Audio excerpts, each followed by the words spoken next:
Hello students, आज हम सीखेंगे क्लास 9th का एक्सरसाइज 2.4 का सेकंड क्वेश्चन। यहाँ पे जो क्वेश्चन दे रखा है स्टूडेंट्स, वहाँ पे आपको आइडेंटिटी बेस्ड क्वेश्चंस है और उसको आपको जैसे आप a प्लस बी का होल स्क्वायर सीख लिए हो, a माइनस बी का होल स्क्वायर सीख लिए हो, ठीक है। तो ऐसे क्वेश्चन दे रखा है, तो हम लोग कैसे इसको जानते हैं आज देखते हैं आप लोग। तो आप बताओ यहाँ पे ये भाई आइडेंटिटी है, पहले आइडेंटिटी दिखाई दे रहा है आपको। ये दे रखा है a का स्क्वायर प्लस 2ab प्लस में b का स्क्वायर, तो इसकी को क्या चाहिए होता है। तो करना पड़ेगा आपको, यहाँ पे आप ब्रैकेट लगा दीजिए ऐसे a प्लस बी का। तो अब बताओ जो इसकी वैल्यू आती है ना, यहाँ से आप खाली a लेते हो, ओनली a ले लो कंप्लीट, अब प्लस में यहाँ से b ले लो और कंप्लीट का स्क्वायर कर जाओ, यानी इसकी आइडेंटिटी के इक्वल इतना होता है। ओके, तो अब पहले मुझे बताओ कि जो हमारे यहाँ पे क्वेश्चन दे रखा है ना, क्या इस आइडेंटिटी पे है कि नहीं, पहले आप बताना पड़ेगा आपको इसको। तो आप देख पा रहे हो कि यहाँ स्क्वायर तो है, लेकिन यहाँ पे स्क्वायर यहाँ स्क्वायर नहीं लगा, इसका मतलब है कि यहाँ पे ऐसे बिल बनाना पड़ेगा 3x का स्क्वायर। क्यों? क्योंकि आप जानते क्या चीज हो कि हमारा 3 का कितना होता है 9 होता है, ऐसे बन गया इस प्रकार से। और यहाँ पे क्या दे रखा है y, तो ऐसे आप बना लीजिए y का स्क्वायर। ओके, अब यहाँ प्लस है, यहाँ पे क्या लेना है, जैसे यहाँ पे आइडेंटिटी में यहाँ पे 2 लिखा हुआ है, 2 को आपको लिखना पड़ेगा, यहाँ पे 2 हो गया, इसके बाद इंटू लगा दूं। अब बताओ यहाँ से a लिखा, तुमने यहाँ से a ले लिया और यहाँ से b ले लिया, इंटू कर दिया, तो यहाँ पे क्या करना पड़ेगा, यहाँ दे रखा 3x और यहाँ पे दे रखा y।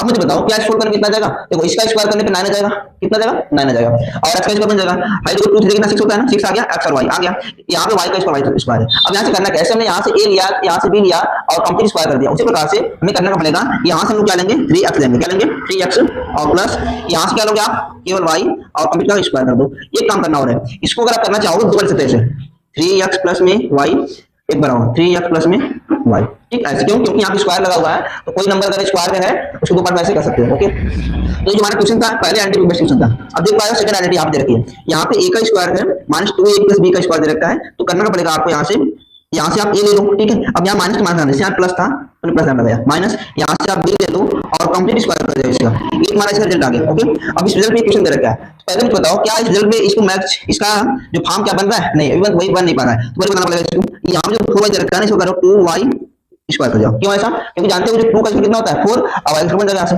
अब यहाँ पे 1 का स्क्वायर कितना होता है, 1 का स्क्वायर तो 1 होता है, तो हम कह सकते हैं यहाँ पे 1 का स्क्वायर कर सकते हो, ठीक है ऐसे इसको, और यहाँ कर सकते हैं ऐसे। ओके, अब एक काम करना है, यहाँ पे माइनस लगा दीजिए, यहाँ पे 2 है क्योंकि यहाँ देखो 2 लिखा है, 2 लिख दिया मैंने। इसके बाद यहाँ पे पहला वाला a है, यहाँ पे क्या है 2y, और इसके बाद यहाँ पे देख पा रहे हो यहाँ b तक जाकर b हुआ है, यहाँ पे क्या रखा है 1 रहेगा, यहाँ 1 लग सकते हैं ऐसे, ठीक है। तो क्या सोल्व करने इतना जाएगा, हाँ देखो आ जाएगा, इसका स्क्वायर 4y का स्क्वायर बन जाएगा, और इसका जो इंटू करो इतना बन जाएगा, क्योंकि 4 होता है 5 हो जाएगा, और 1 का स्क्वायर होता है। अब करना क्या पड़ेगा, ऐसे हमने यहाँ पे a लिया, यहाँ से b लिया है, हमने क्या करना है, यहाँ पे क्या रखा है 2 और y दे रखा है, ऐसे देना है, यहाँ माइनस लगा देना है, यहाँ से आप 1 ले लो, इसका स्क्वायर कर दो कंप्लीट स्क्वायर। इसको आप इस आंसर को आ चुका है, इसको और लिख दो दोबारा से 2y - 1, एक बार फिर से एक बार ले इसको 2y - 1, इस प्रकार से